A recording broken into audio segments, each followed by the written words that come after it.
Welcome back to our channel, viewers. Now in this case we've been told to find CD, the length of x. So we've been told the radius r is 2, so the radius is from the center to the circumference. You've been given to be 2, then the point B is the tangent point. So this point B is the tangent point. Then the length of AC from point A to C is 2 units.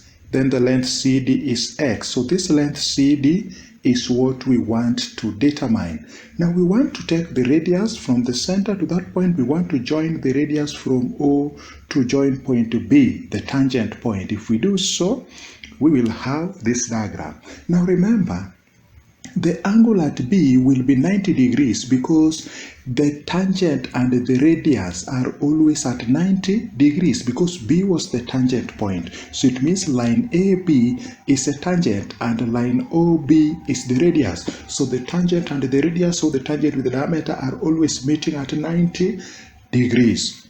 Now, if from O to B is the radius 2 units, then automatically from O to E is also 2 units. Then from O to C is also 2 units. But if from C to D is x, then it means from D to O will be 2 minus x, because from O to C is 2 and from C to D is x. So it means from D to O is 2 minus x. Now we have two right-angled triangles. In this problem, we can actually use the Pythagoras theorem to determine the unknown value x. We can let the height, the perpendicular height from B to D to be h. So if you let the perpendicular height from B to D to be h, then we have three right-angled triangles here. We have triangle ABD is a right-angled triangle. If this angle is 90 degrees, then this other angle here is also 90 degrees.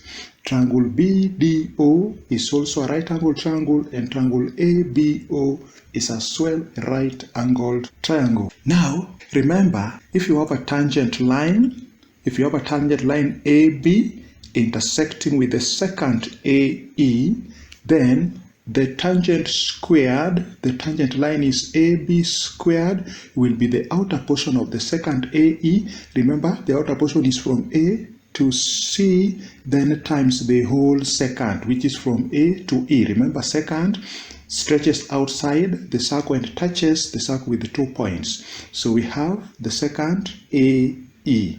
AB squared is from A to C, then times A to E. So you'll get AB squared to be equals to, from A to C is 2 units, then it is times from A to E. Remember, from C to E is the diameter. So if the radius is 2, then the diameter is 4. So 4 plus this total side is 6. So that is going to be 2 times 6. So we have AB squared to be equals to 12.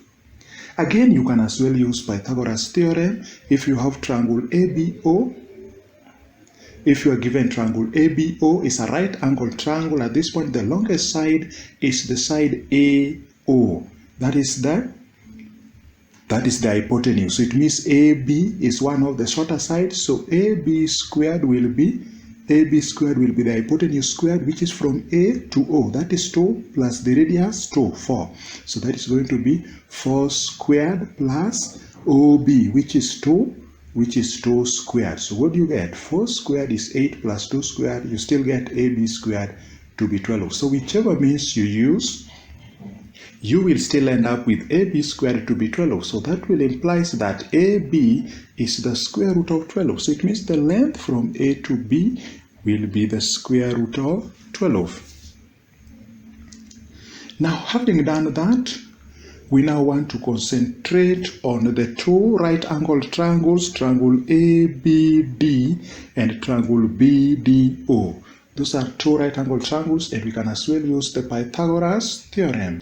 Now, if you start with the right-angled triangle ABD, so the right-angled triangle ABD is right-angled at point D, so the hypotenuse is AB. So Pythagoras theorem will have AB squared is equals to AD squared plus DB squared.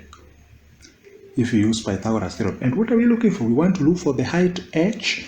So when we are looking for the height h, we put BD or DB, the subject of the formula. So that means DB squared is going to be AB squared minus AD squared. If you take AD, the other side of the equation, minus AD squared. Now, what is DB? That is h. So DB squared is going to be h squared is going to be equals to AB squared. And AB squared, we've already found to be 12. So if A to B is root 12, then AB squared is just 12. Then it is minus AD squared. From A to D, remember from A to C is 2, from C to D is x. So it means from A to D is 2 plus x. So that is going to be 2 plus x, then it is squared.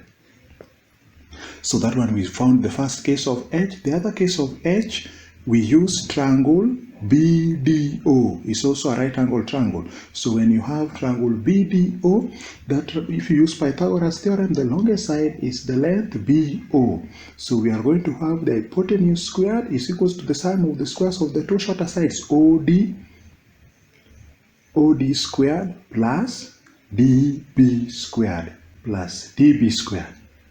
So if you make the DBH the subject of the formula, DB squared will be, so we'll have DB squared BO squared minus OD squared. If you take OD squared the other side of the equation, it becomes minus. So from D to B is h, that is going to be h squared to be equals to BO squared. From B to O is 2, so that's going to be 2 squared minus OD squared. From O to D is 2 minus x. So that is going to be 2 minus x squared.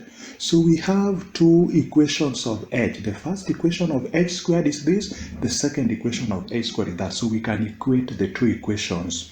So when you equate the two equations, we have h squared is 12 minus, that is 12 minus 2 plus x squared to be equals to, again, h squared is 2 squared, which is 4, minus 2 minus x squared. So you've equated the two equations because both of them are h squared. Now if you rearrange 4 coming on this side of the equation, you will have 12 minus 4 to be equals to negative, going the other side will be positive. So that will be equals to 2 plus x squared, then it is minus 2 minus x squared. If you simplify this, 12 minus 4 is 8 to be equals to, now this is a difference of two squares. Remember, when you have a squared minus b squared, that is just a plus b into a minus b. So it means if you let 2 plus x to be a and 2 minus x to be b, so it is like a squared minus b squared. So we'll have 12 minus 4 is 8 to be equals to a plus b. So it is a is 2 plus x, then plus b is 2 minus x. Then it is times a, which is 2 plus x. Then it is minus b, which is 2 minus x. Remember, if you have 2 minus x, it is going to be 2 plus x because there is a smaller bracket here, so that the moment when negative is going to go to negative, it is going to change the sign to positive. Remember, when you have 2 plus x, then minus 2 minus x. So if you open this bracket, 2 negative into negative will be positive. Now if you simplify this, we'll have 8 to be equals to 2 plus 2 will be 4, then positive x and negative x cancels out, then it is times positive 2 and negative 2 is 0 plus x is going to be 2x. So 4 times 2 is 8. So if you solve that, you'll get 8 is equals to 8x. That implies that x is equals to 1. Ladies and gentlemen, that is the simplest means to find the value of x in that given radical geometry problem. Thank you for watching, and don't forget to subscribe to our channel. See you again in our next presentation.